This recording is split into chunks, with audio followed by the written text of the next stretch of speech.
This podcast contains content that may be triggering, so please practice self-care, knowing that you can stop, pause, and regulate at any point. In our description, you'll find a free resource to help you do just that, to ground throughout your listening experience.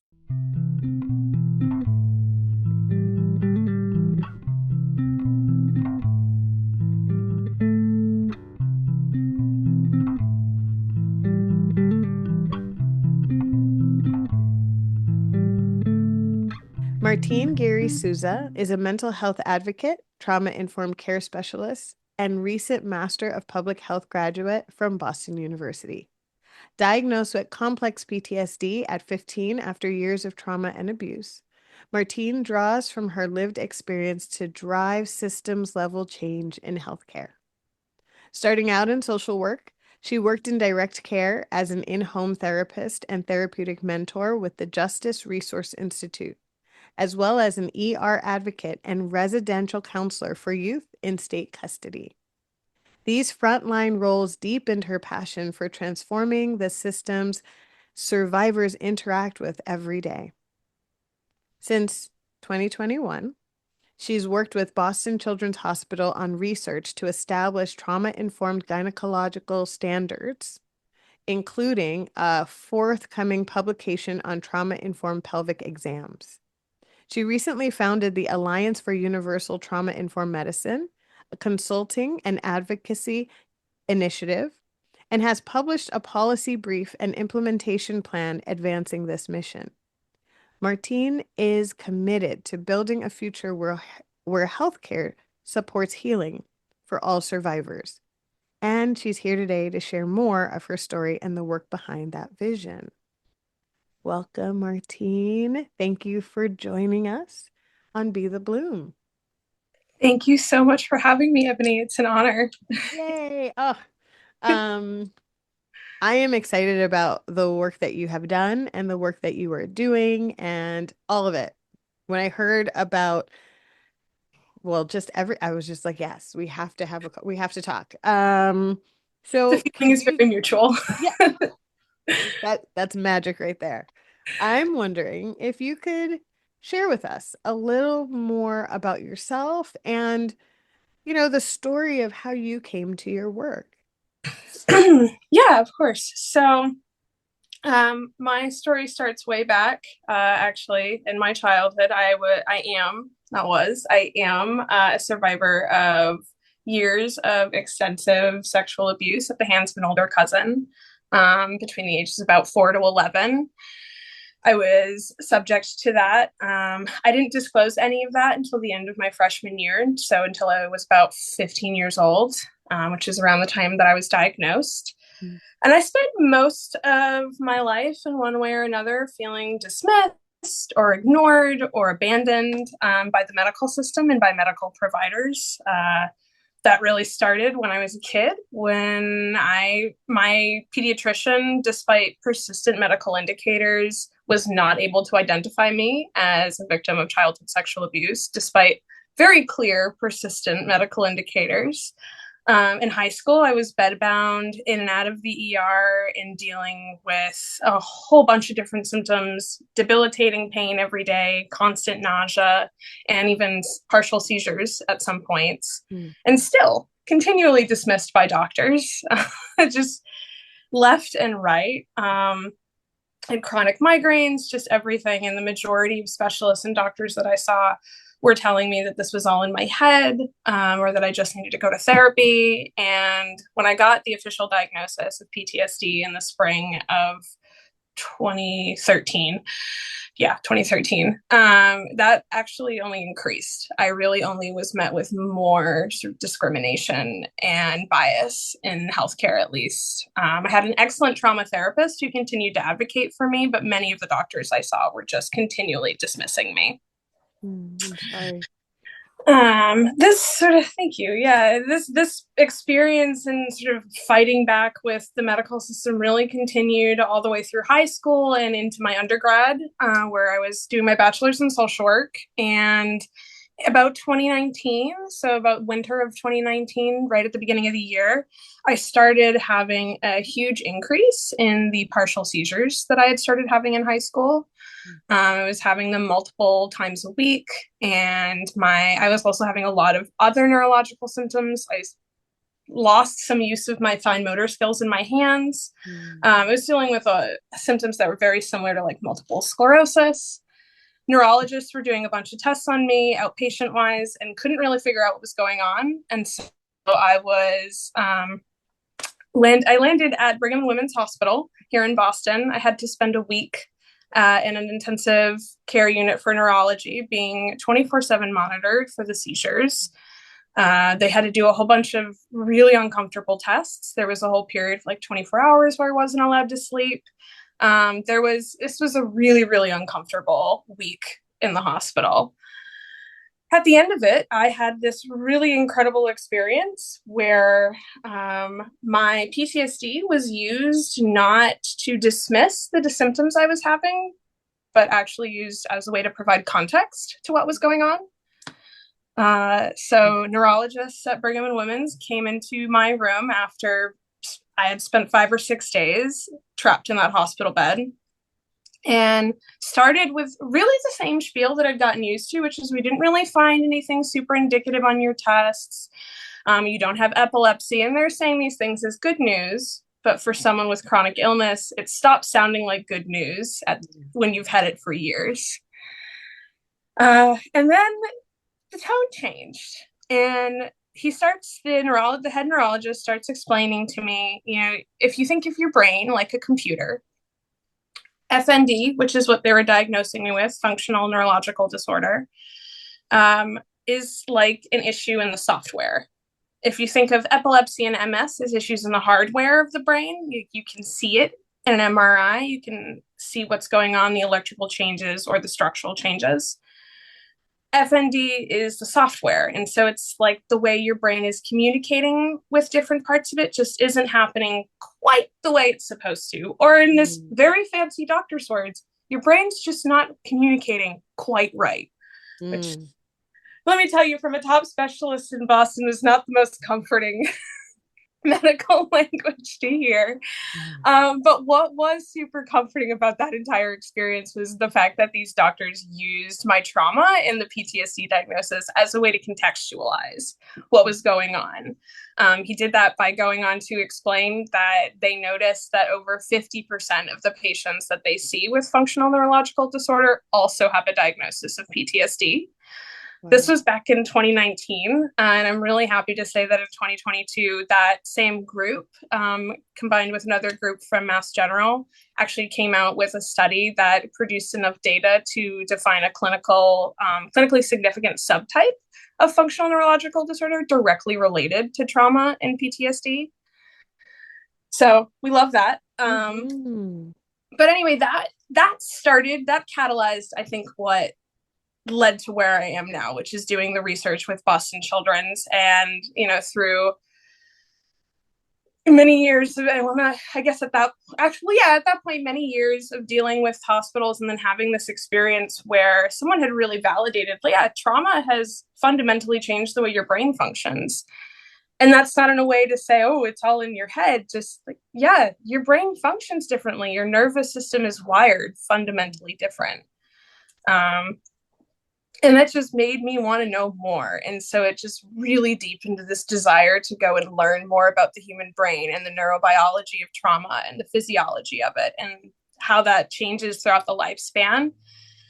Which, to make what would be a very, very long story short, got me a reputation amongst my regular providers and my therapist as being someone who was very passionate about trauma care and trauma epidemiology and related subjects. And so in high school, during everything that was going on, I was diagnosed with endometriosis, which is a reproductive disorder that many women have. And my specialist for that became very familiar with me throughout high school because he saw me quite a lot. I'd had 3 surgeries by the time I graduated. And he in 2021, I'd had an appointment with him. Knowing that I was so passionate about this, he started talking to me about maybe adding commentary on a paper on trauma informed surgical care, Mm, which then led to a larger email conversation that I had with him about this idea that I wanted to create hands on experiential training for physicians to do trauma informed care. That got me connected with Dr. Frances Grimstad, who's part of the team over at Boston Children's Hospital that I work with now. And she started talking to me about this idea that she had to create a practice standard for a trauma informed pelvic exam, and asked me if I wanted to take on that project with her and have it be my project. And so that's how I got started there in Boston Children's. And that, I think, as soon as I remember when I was offered that by Dr. Grimstad, and I remember starting that work, and very immediately there was an internal moment that clicked, and I was like, this is where I want to be. This is where I'm supposed to be. mm. And that passion has just continued throughout graduate school. It's led me to when I was just published this last spring. So yeah, that is my story. That's how I got to where I am. Mm. Thank you so much for sharing all of the different kind of um pieces, all the different steps along the way that got you to what you're doing today. And I say that just knowing, just hearing what you shared and knowing that there are so many survivors, hopefully, who are listening, who are, I mean, probably minds are going to be blown. When you talk about neurology, when you talk about um, the ways in which, you go for care and there may be no evidence that something is going on, but you know something's going on, right? And so one of the things around trauma is knowing that, okay, I see this here, I see this here, I see this over here, where all these things are being pulled from different areas that it's hard to make sense of it. We Mm-hmm. can generally have a knowing, especially with a PTSD diagnosis, that this is trauma, right? Yeah.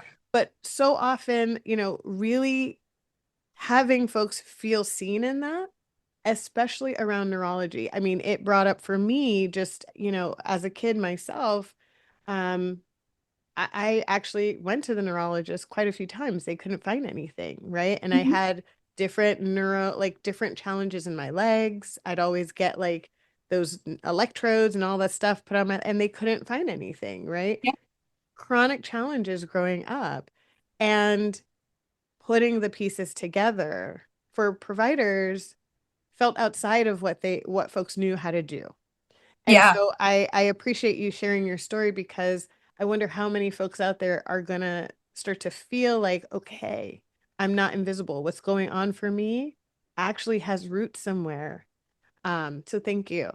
Um, and I really also want to highlight the folks who did hear you, the Yeah. providers who did put these two together. And so amazingly, which is what I talk about when it comes to diagnosis. I'm not a huge fan of diagnosing, unless absolutely necessary for whatever different reasons. Mm-hmm. But when it comes to PTSD diagnosis, for example, it being used as context, Yeah. it's part of how folks will how we can contextualize the story of Mm-hmm. what's going on for them. So then we can start working to support in a way that feels clear, in a way that feels grounded, right? Yeah. Not as a way to pathologize further or to ostracize or stigmatize. Yes. So thank Yeah. you for speaking to that. Yeah. Yeah. Um, Thank you. yeah, go ahead. I was thank you for saying that too, because I think one of the things that's really hard, especially I would suspect that this is for many trauma survivors, but it's particularly as like a childhood sexual abuse survivor. Mhm. There's such a loss of autonomy and agency in that. And there's so much shame, especially when it's inside of a family. Yes. And especially, and I know this is the story for many similar survivors that have stories similar to mine, where they didn't disclose for years. And so you have this internalized shame. And then when you go into the medical community, and your PTSD is not used as context or your trauma is not used as context, it just furthers that cycle of internalized shame and just Mm. this narrative that comes around sexual abuse, and specifically I think familial childhood sexual abuse, that just reiterates that shame. And so that's something that I want to help providers step away from, is how do we stop reinforcing that shame? How do we support providers in making sure that they can be part of that, breaking the cycle, Mm-hmm. stepping in and saying, hey, I see that this is going on for you. Let's look at what else is going on in your life. Let's take a holistic perspective. And let's talk about what we can do to actually support you and what would feel supportive, not what the textbook says is supportive, or, my Mm. supervisor who's never met you says is supportive, but what do you feel is supportive? That's right. Oh, the power in that gets placed back. And that might be the first time someone has had that experience to hear Yeah. that. Oh, Yeah. I actually, talking about first experiences, I remember my first experience outside of in a broader way where PTSD was used to context. But I remember my first experience with a provider where they looked at my trauma and used that to give me agency and care. mm. And it was my endometriosis specialist, Dr. Mark Lawfer. He's known nationwide, so I'm sure he won't mind me mentioning him. But so it wasn't the first surgery I had with him, because at that point the disclosure wasn't on my medical record. But by my second surgery with him in 2014, the pre-op appointment that I had with him, I will never forget. He asked my mom to leave the room and he sat down with me and he said, so I see that on your medical record there's a history of sexual abuse and sexual trauma. He's like, I know that gynecological surgeries can be very triggering for some survivors of sexual abuse. I want to take a minute to sit down with you and talk about the process that we go through the day of surgery and see if there are any ways that we can make adjustments. Mm. And actually, like, already having ideas for adjustments in his head. So he went down to so many details between, you know, how do you want us to wheel you into the room? Do you want to be conscious Mm. when you go into the operating room? Would you like to look around the operating room before we put you on the table? Are you okay with the gas mask over your face, or would you prefer a nasal cannula so that it's not covering your mouth when you're, and just like details. And it was the Yes. first experience I'd ever had like that. And I just remember feeling, one, shocked, totally aghast. And it was a man too, and so that was just further for me that I Mm. was like, what is happening right now? Mm. But it was beautiful, and it was a wonderfully affirming moment for me as a survivor. And I think that when I think about, examples of great care for trauma informed care, stuff like that sticks out to me, that makes an Yeah. impact. Whew. I was like clapping over here. I was like, because that is so, it feels so joyful. Yeah, The idea that the labor of having to be the one that says, can we do this? Can we do that? Can we do that? And then the way that that can be perceived and yeah, then pushed against versus the provider saying, hey, I see this. mm-hmm. I took a look at it in the first place, right? So I Yeah, see this and I already have ideas. Here's some options laid out because maybe you don't know what's possible, right? To be yeah. suggested. This is, I mean, hats off. Yeah, my mind is still blown, because I think that is not a practice that you see with providers still. And like, that's, at this point, that was 2014, so that's 11 years ago, so that's over a Mhm. decade ago, and still over a decade later, that's not standard practice in medicine. But That behavior you, is but not. it's meaningful, right? Yeah. Because you remember it to share it. Yes. And so Yeah. it sticks. It Um, does. It it really does. everything that you're speaking about, I mean, I'm really interested in learning a little, like learning more about your research and the significance. I mean, we're already getting into it, right? We're already talking about the significance to survivors. Um, but I wonder what you were hearing, what you have heard in terms of pelvic exams, in terms of the care that folks are experiencing, and how they felt that this might be significant to them. Yeah, so in formal research and qualitative interviews, we haven't gotten the chance to go formally and speak with survivors yet, mostly because that takes a lot more IRB Yeah. layers of approval, and a lot more staffing to support, because of course you want to have things to make sure people are emotionally taken care of in that. Yeah. We've done qualitative interviews with providers, but of course, in my own work, whether it was as a therapist or just Mm-hmm. as a woman, Mm-hmm. talking to other women about gynecological care. And I think whether you're a childhood survivor of sexual trauma or just a survivor of sexual trauma at some point Mm-hmm. in your life, it is fairly common, unfortunately, experience among young women to have some kind of that experience. And so hearing many of my friends have experiences where they go in for a pelvic exam and the provider is just kind of going through the motions, Mm. or they feel rushed. I remember my own experience going in for an IUD insertion one day, and I am glad that I had the ability to advocate for myself in this way. I said, I am not comfortable proceeding with doing this today. Mm. And I left the office because this provider was distracted and I felt rushed. And it felt like they were literally just in there to like, oh, boom, okay, bye. Mm. Like a conveyor belt IUD insertion, which if you've ever had an IUD insertion, that is not how you want it done at all, Yeah. especially if you have a history like mine. And I know many women have had experiences like that in gynecology. So if you add the layer of having a history of sexual trauma, um, especially if it comes from in your childhood, because Mm-hmm. that just has such an imprint on who you are. Um,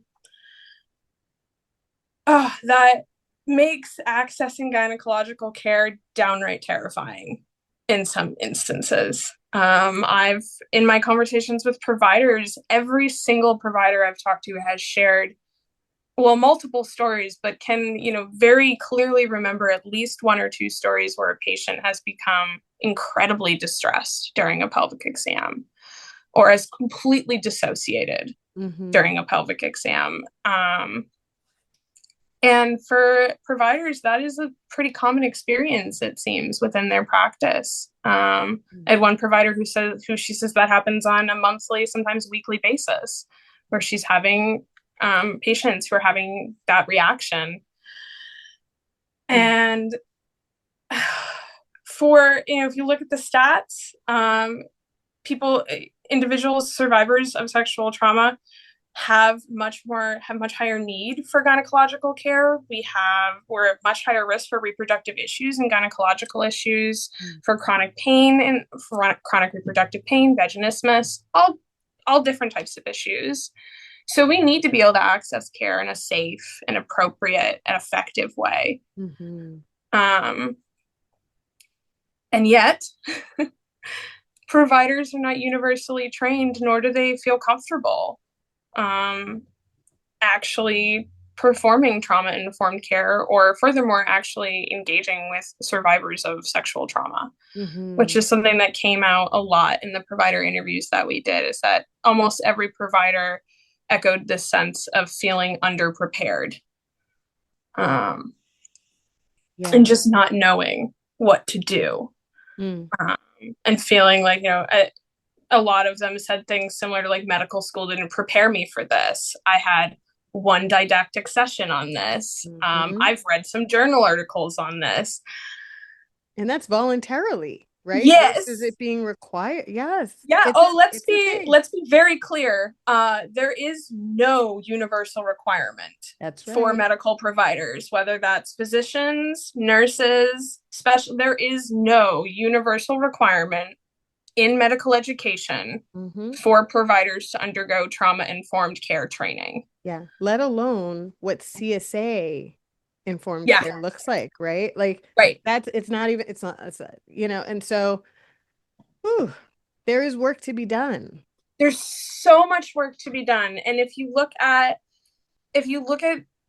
the research on CSA is just it's lacking. It is so lacking, and the research that's out there is frankly outdated. Mm-hmm. And is if you read it, I mean, I personally, as a survivor, when I read research about us, I feel Mm-hmm. very stigmatized, Yeah. incredibly stigmatized. And the focus is almost always on how, I mean, the emotional impact, which is obviously severe, but the focus always seems to be on more so the issues it causes. Not in like the issues in the individual's life, Mm. but the issues they cause to society. I Mm. like when I was sort of refreshing my brain on some of these more foundation, what is referred to in the field as foundational research on Mm. CSA. You read the language in those articles, it is not kind or strengths based in any way. It is Yeah. very ostracizing, especially to women. And this is, I think, this is a this challenge, and I'm sure you've probably come across this challenge, is this space where, um, yes, there's not enough research, there's not enough updated research. I have Right. actually looked at research that's done in the UK, which Mm-hmm. feels much better, to the extent that Yeah. it, you know, exists, and or some of the language, and some of the work that's being done. So that's something I'm sitting with, right? Like here we Right. don't have enough being done. Mm-hmm. um but also this space between informing folks, like letting folks know what the realities are for survivors, what the impact is Yeah. on somebody's individual life. And it can feel very stigmatizing when it's a topic we don't even talk about generally in society. Yeah. But then this balance with, yeah, survivors experience a range of challenges, Mm-hmm. but also many times those are invisible. Yeah. So how do we bring light to the realities and also destigmatize the person? Yes. Meaning, like, we're having this conversation, right? We're both survivors, and some folks might maybe view we're supposed to be doing something else, or Mm-hmm. be like somehow different than we are, Yeah. but we're whole people. Mm-hmm. Survivors are whole people, like, and sometimes along the way, um like anybody, but especially someone where trauma has taken root in their life at no fault of their own, there's just a need for reminders, right? Yeah. A need to discover who you are, because maybe you didn't get to in childhood in the way that someone who may not have experienced CSA got to. And so this Yes. nuance is so important, and it's a tough line when folks may never have talked about this in the first place. Yes. Oh, yes. I love what you just said about sort of having to figure out who you are because you didn't really get the chance in Mm, childhood. I think that is a part of healing from CSA that does not get talked about enough. mm, Is that you do have to go through this period of having to really rediscover who you are outside of just being a victim or survivor wherever you are in your healing. yeah. For anybody listening out there, I will always refer to you as a survivor because you are a survivor.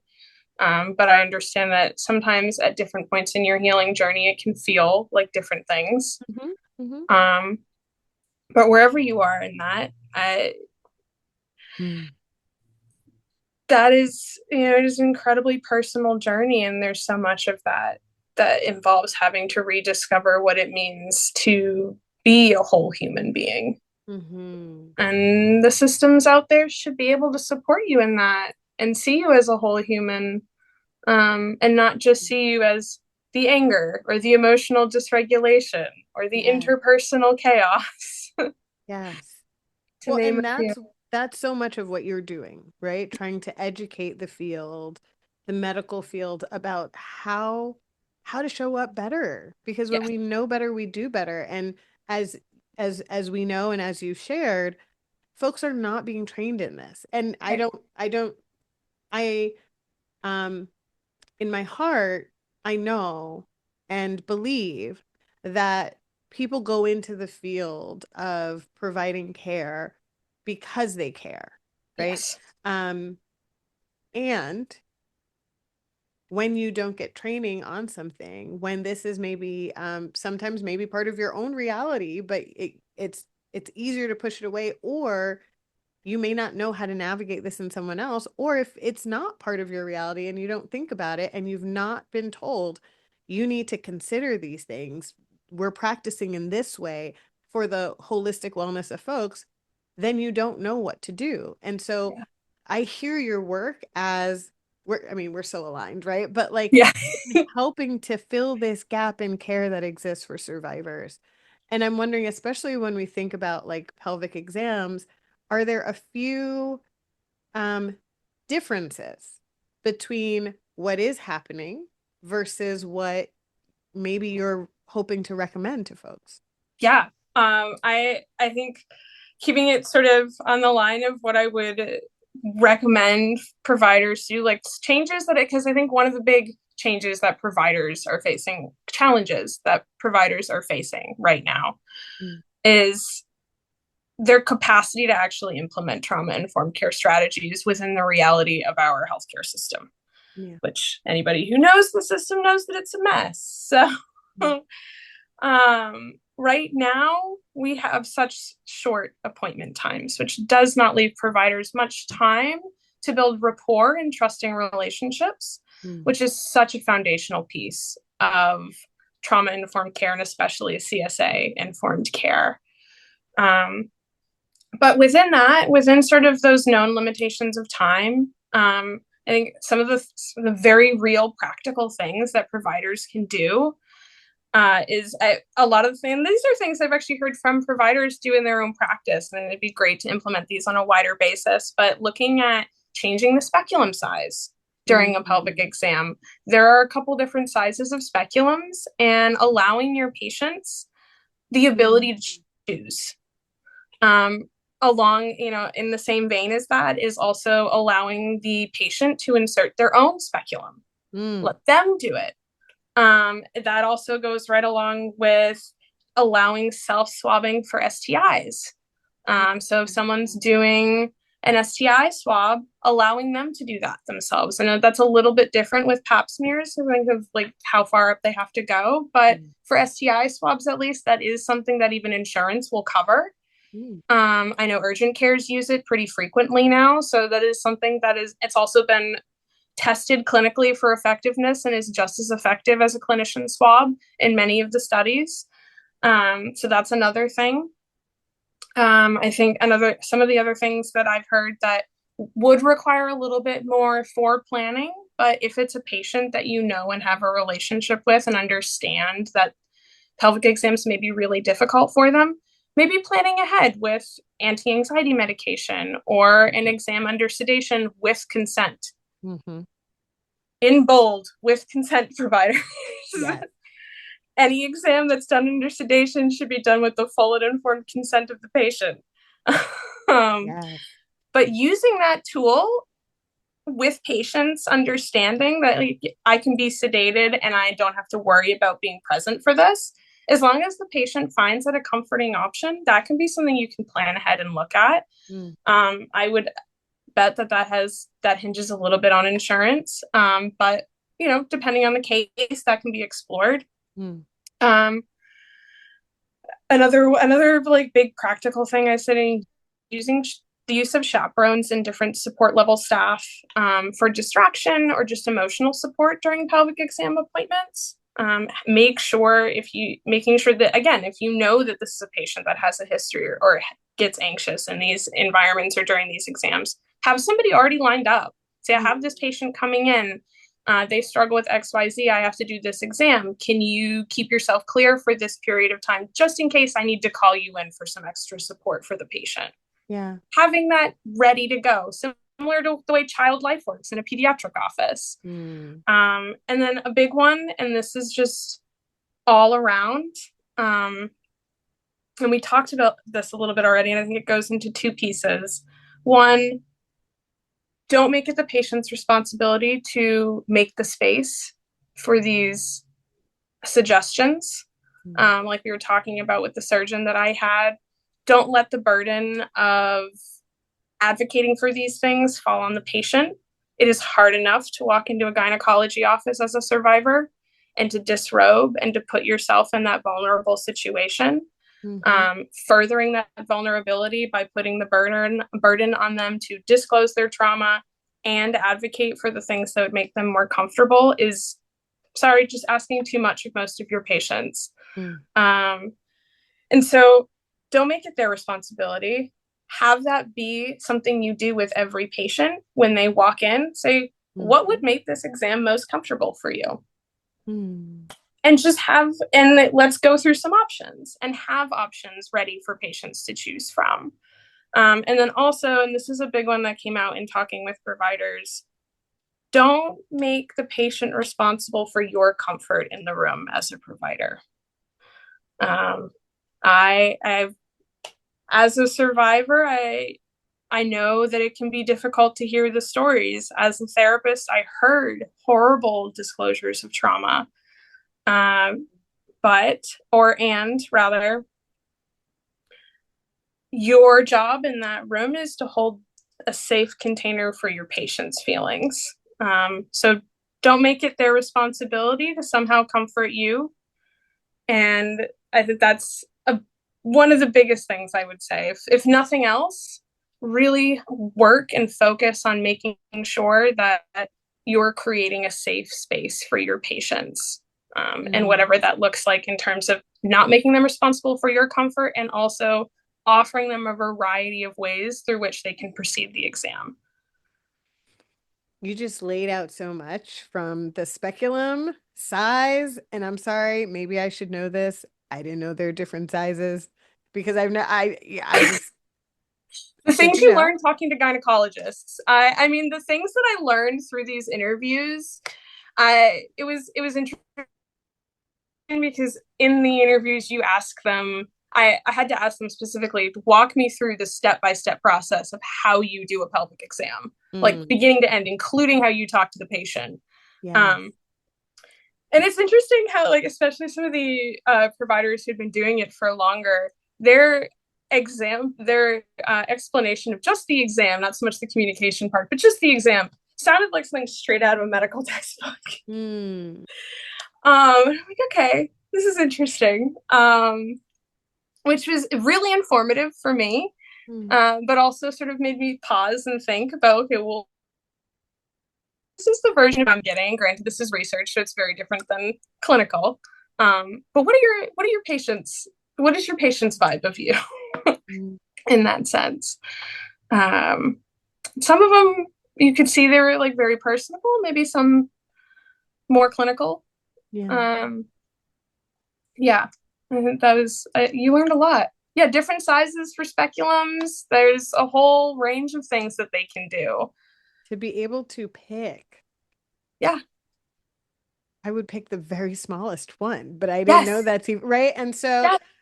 that in itself, good to know, right? And anybody listening, what it means, like, you shouldn't have to be in this role of doing this, right? You shouldn't have to, and this is why I think what you're doing is so vital because it's creating kind of like these standards around this, right? Yeah. That doesn't just apply for survivors. It doesn't Right. just apply, Yes. but when you, right, this is the universal design approach. When you think about those who are most under-resourced and oftentimes who feel invisible in whatever it is that you're doing, and you design with them in mind, then it will uplift everyone.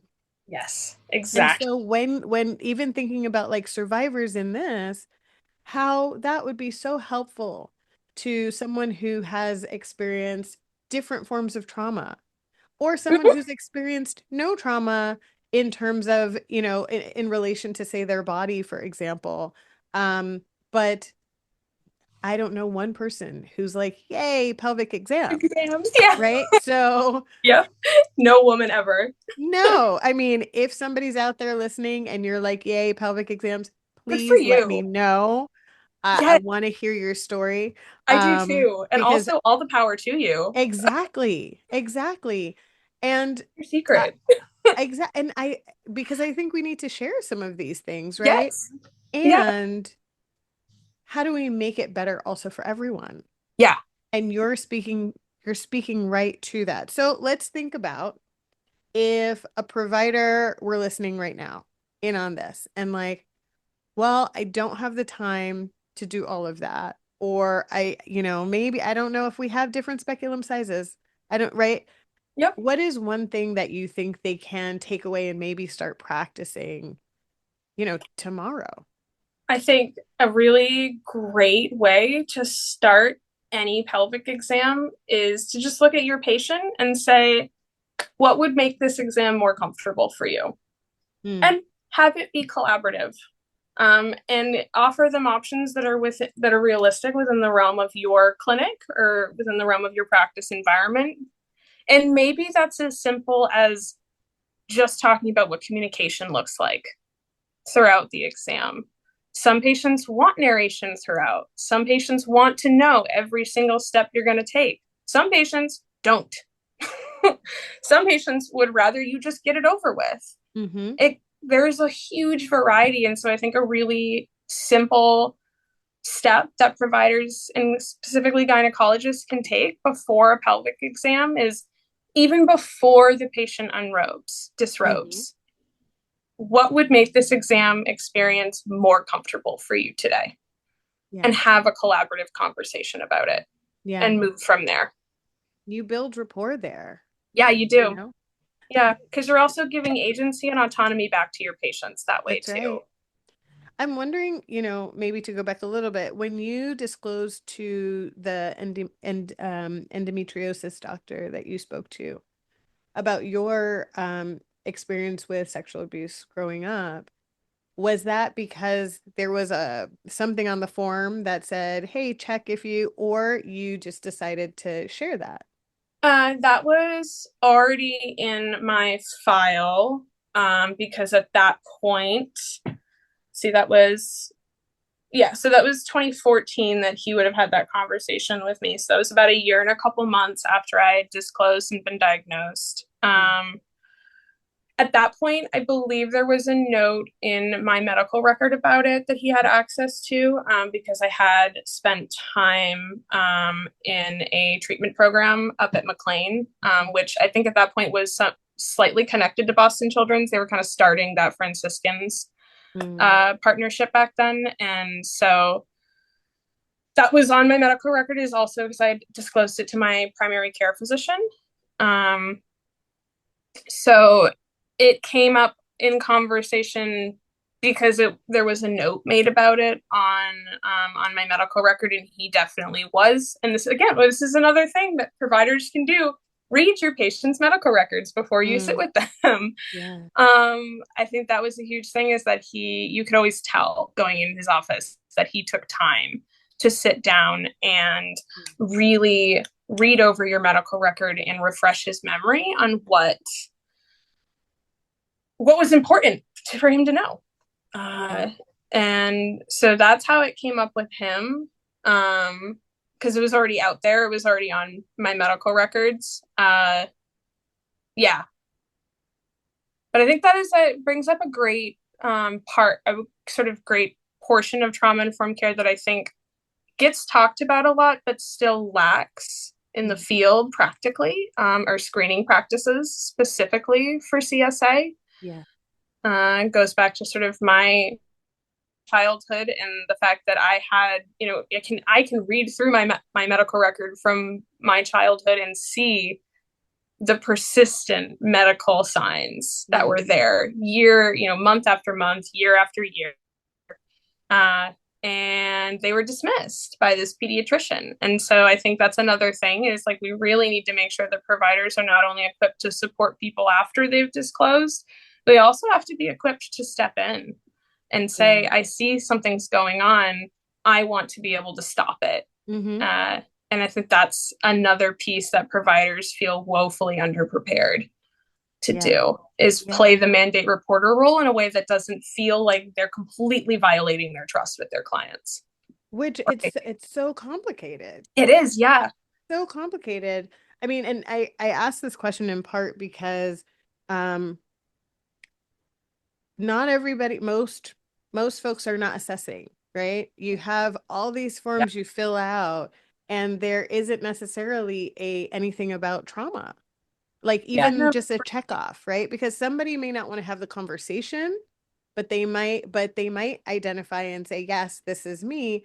And then in the mind of the practitioner, oh, okay, well, maybe that is relevant to what's Right. going on here. But you wouldn't think about it maybe if first it's not on your mind and you don't know. So you had to tell somebody Yeah. for it to be in your file, for it to be seen and connected, right? So Yeah. someone who's able to connect the dots, that's Yeah. so significant. So yeah, assessment, all of these pieces, opportunities. Um, I wonder if there's like a resource, a book, training, something that an article that if someone wanted to learn more today, tomorrow, at whatever point after listening to this, you might say, yes, please dig into this because this will give you more info. What would Mm-hmm. it be? Ooh. So I was thinking about this all day today because I have so many like little Throw them little. all out there. We're gonna try to link to them so All folks. right. So I want to give a really big shout out to an organization here on the East Coast that does excellent trainings. And while their training is really geared towards sex trafficking of minors and Mm. supporting survivors of that, it is still applicable to CSA in Oh general. yeah, yeah. And that organization is My Life, My Choice.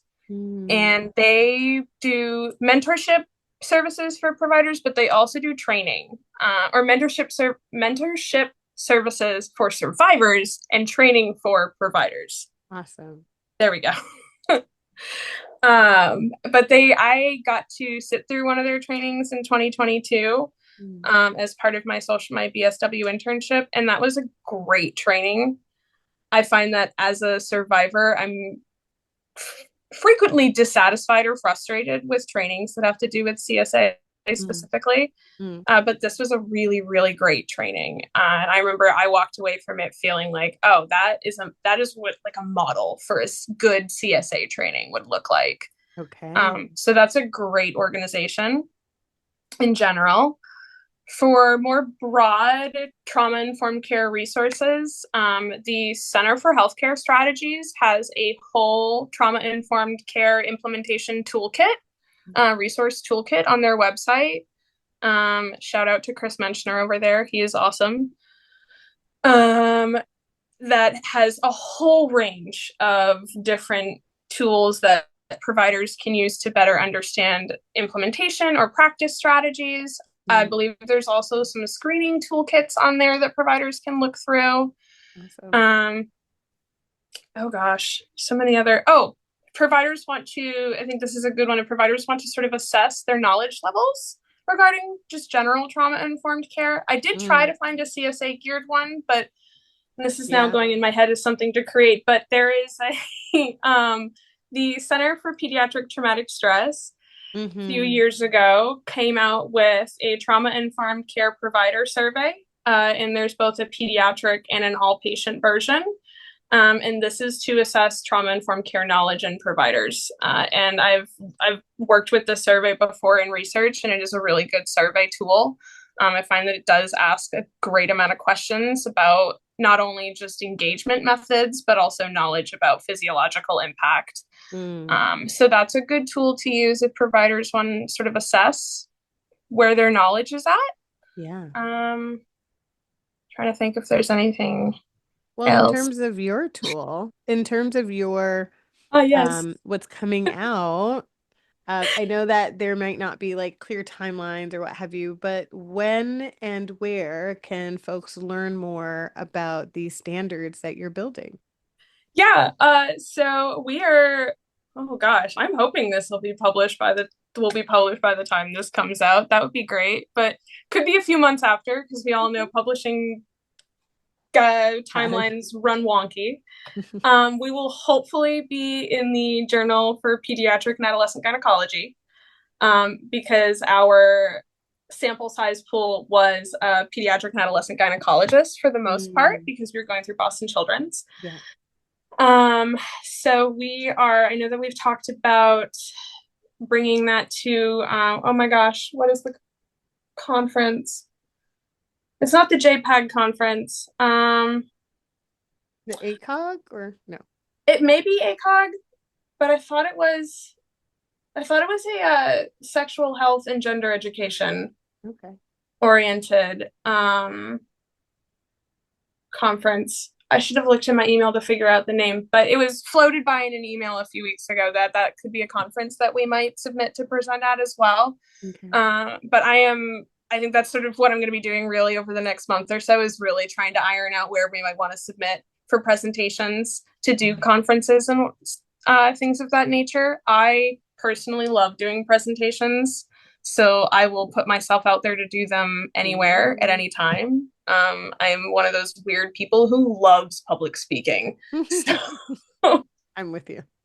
I love it so much. I get so much joy out of it. I was a theater Yeah. kid when I was younger, so there's still a little bit of that in me in there that just makes me Yeah. so happy. Oh, I'm glad and I'm excited for folks to hear all about this. I'm wondering when it's published, if you can send it our way and we can Of also put course. it in our newsletter for Cactus and Bloom Yes, to share with folks. of course. Yes, I would love that. I would love that. Okay. I guess in Awesome. terms of if I'm going to plug myself in here as Please resources, there do. is my previously published policy brief that I did with the Fenway Institute, and you can find that Mm, on their website. And that one is called Equity in Action: Universal Trauma Informed Care as a Lifeline for LGBTQ plus patients. And so I made the case in that piece for why we need universal implementation of trauma informed care and what a realistic pathway for that would be given our current healthcare system. mm, And then I set out an implementation plan using a evidence based framework. Um, hmm. yeah, Okay. so So that's I'm gonna link to all of those, all the juiciness that you just offered, that, you know, adds to folks' ability to say, I may not have, I don't know, 3 hours or 4 hours for a training. Maybe I'll do that in this at this time point, but you know what? I can read this brief or I can, read the, like it just their options for what folks are navigating, but knowing that you have these options is so key, right? Because then you can decide to pick one up and grow in this area. yeah. Amazing. Um, so is there something that you would like survivors listening to know? Well, there's so many things. I I think the first thing that I would want to say to any survivor out there who is listening is that you are not alone in this. I know that CSA can be an incredibly isolating experience. Mm, Um, but there are people out there who know what that struggle is and who see you and who honor you mm, for everything that you are and all that you've endured. Um, I think it can be really hard to go into a medical space and know that once again, you have to either step up and advocate for yourself or feel sort of like your agency's been taken away again. And both of those things can feel really difficult. Um, and so I want to empower you to try to step into being the advocate, and also providers, if you're listening, try to remove the need for them to be the advocate for themselves. mm, But until then, I know that every survivor out there listening to this has the strength to be able to advocate for themselves. I just wish you didn't have to. Mm-hmm. But I know you have it in you. And I'm sending all of my love for all of your healing. And just, you've survived 100% of your bad days.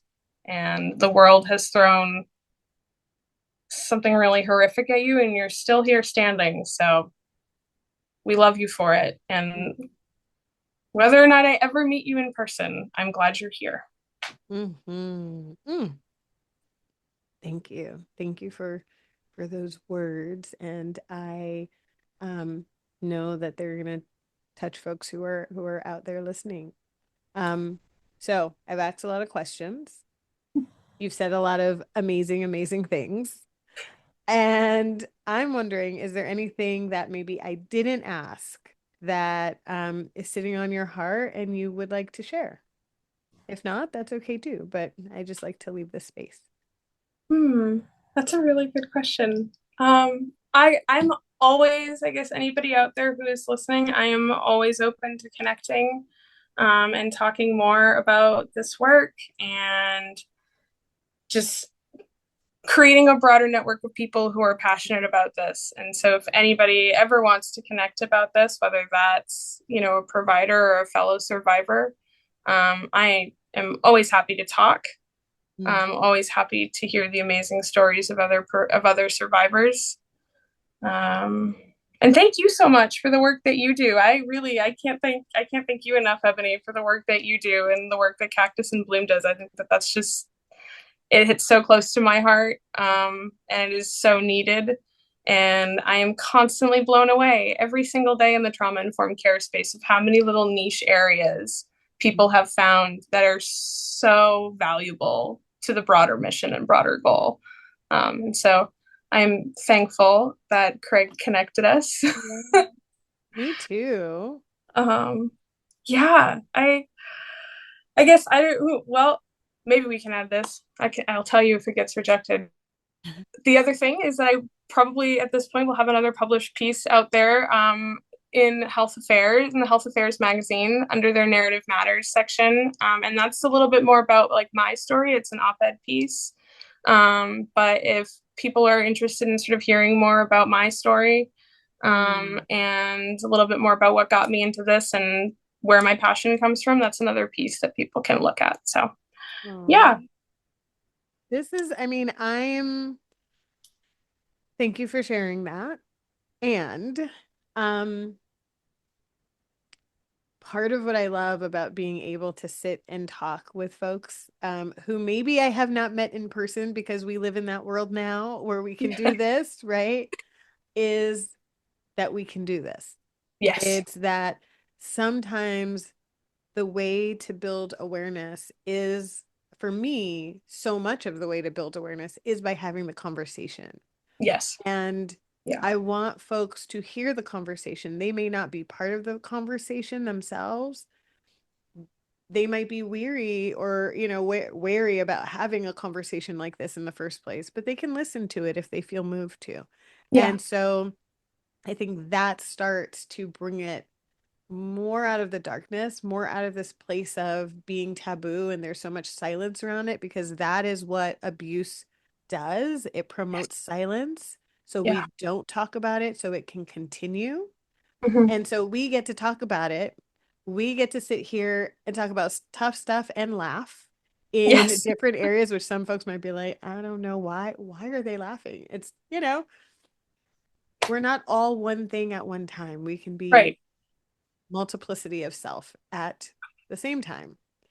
And so I just want to thank you for being part of this conversation, for doing the work that you do and continuing to do that work, and for letting others listen in. So, I think if I could go back, as I am now, as I am today, 27, doing what I do, working in this field, advocating like I do, um, I think if I could go back and sit on my therapist's couch next to little 15 or 16-year-old me, who was just diagnosed and miserable, and really, really struggling and just in the pits of suffering, really. I would go back and I think I'd look at her and I would say that one day this is all going to have a purpose Mm. and you're going to make something out of it and it's going to mean something to a lot of people.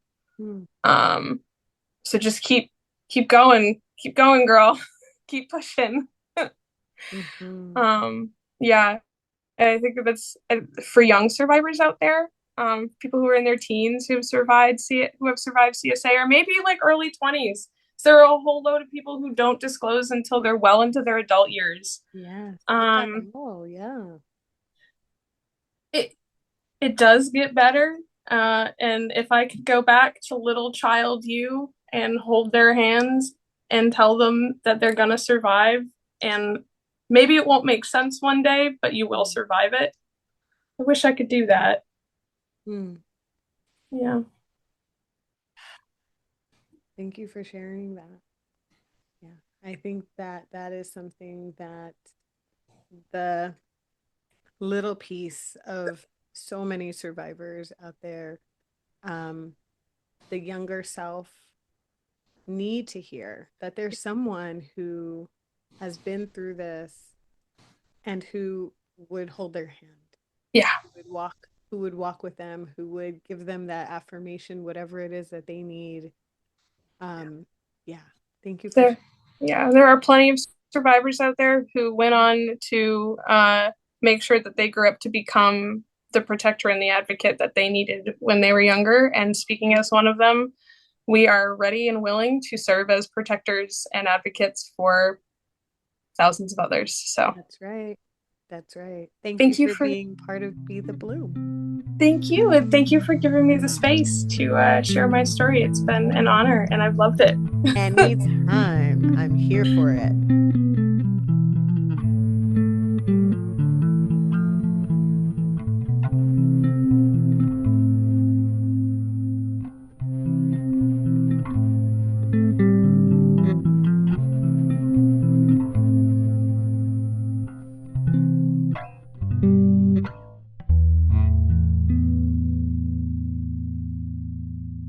There was a lot shared today, and I want to encourage folks listening to connect with what resonated with you most. Consider one practice you can take from here and move into learning more about or even practicing if it feels appropriate to do so. If you would like to support the work of Cactus and Bloom to bring you these type of conversations and to do culture change work that builds skills, creates awareness, and improves equitable care for survivors of childhood sexual abuse and sexual violence in adulthood, consider a donation. Your contribution can make a world of difference. And together, let's see what blooms.